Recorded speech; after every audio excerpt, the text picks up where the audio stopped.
سلام. انتروتيت وشكون ما كيعرفوش يوتيوبرز مشهور في العالم كامل ماشي غير في الدوله ديالو.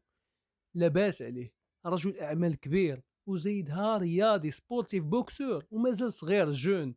جمع بين هاد الامور كامله وزاد دخل الاسلام او هادشي كامل وغيزيد يدخل الجنه. Now I have ended up a Muslim. I'm a Muslim, and I hope you men at home are Muslim too. بلان هذا الله يزيدو اللي بغينا نعرفو حنايا حيت بزاف د الناس كيهضروا اندروتيت حيت هو مؤثر كبير، الكوميونيتي ديالو كبيره في العالم، يعني الدائره ديال التاثير ديالو كبيره. بغينا نعرفو واش مزيان هذا الشيء ولا ما مزيانش. حنا ما غنشكو في النوايا حتى شي واحد، ولكن اندرو كيتبعوه الناس في العالم كامل. علاش؟ حيت الشخصيه ديالو قويه، الناس كيتبعوا الشخص القوي. كون كيما بغيتي تكون، غير تكون شخصيتك قويه وانت قوي، كل ما كانوا المجالات اللي انت قوي فيهم كل الناس كيتبعوك واللي درتيه كيتبعوك فيه. وهذا الشيء بالضبط اللي وقع مع اندرو. السيد قوي جسمانيا، قوي ماديا وقوي فكريا، فالتاثير ديالو قوي. وهذا الشيء اللي طرا للناس مع اندرو طرا له هو مع الديانه ديالو، حيت اندرو خلق في الولايات المتحده الامريكيه بديانه مسيحيه. دار نفس المساله، تبع الديانه القويه. الانسان بالطبيعه ديالو كيتبع اي حاجه قويه. ايوا يعني يا اسامه مزيانه من يدخل الاسلام، يعني دابا الناس كاملين غيوليو يتبعوه، غيقولوا علاش هو دخل الاسلام، يعني شاف فيه شي حاجه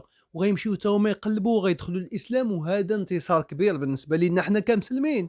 اكزاكتلي غيأثر بشكل ايجابي وبزاف د الناس غيتانفلونساو منه، هذه مساله مفروغ منها. ولكن اندرو قبل ما يدخل الاسلام كان كيشرب الشراب، كانوا ديما دايرين به البنات، كان كيكون في الكازينو، كان كيدير بزاف د الحوايج اللي محرمه في الاسلام. شوف الامور اللي باينه راه باينه، هاد الامور كامله راه محرمه في الاسلام. ايوا هنا عندك انفلونسي للناس بشكل عكسي، سواء الناس اللي ما كيعرفوش على الاسلام يشوفوا داك الصوره يقولوا هذه هي الصوره ديال الاسلام ولا هذا هو الاسلام الحقيقي، او لا انفلونسي الشباب المسلمين براسهم اللي ما عارفينش على الدين ديالهم بزاف ويقولوا مسلم مع هو عنده الطوموبيلات لاباس عليه، ديما كيشوفوا كيقولوا اذا هذه صوره زوينه. هنا لا، الاسلام كما قلنا ديانه قويه ما محتاجه لا الاندرو لا حتى شي واحد اخر. الاسلام كما هو ما غادي نقصوا منه والو، ولا ما عندك الحق حتى شي واحد ينقص منه شي حاجه.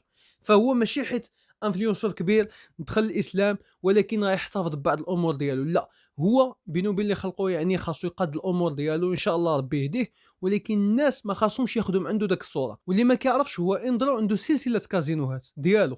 كيفاش بالك واحد الانسان مسلم يكون عنده سلسله كازينوهات؟ فهو الا ما تخلصش منها في نظرك واش هذه صوره مزيانه؟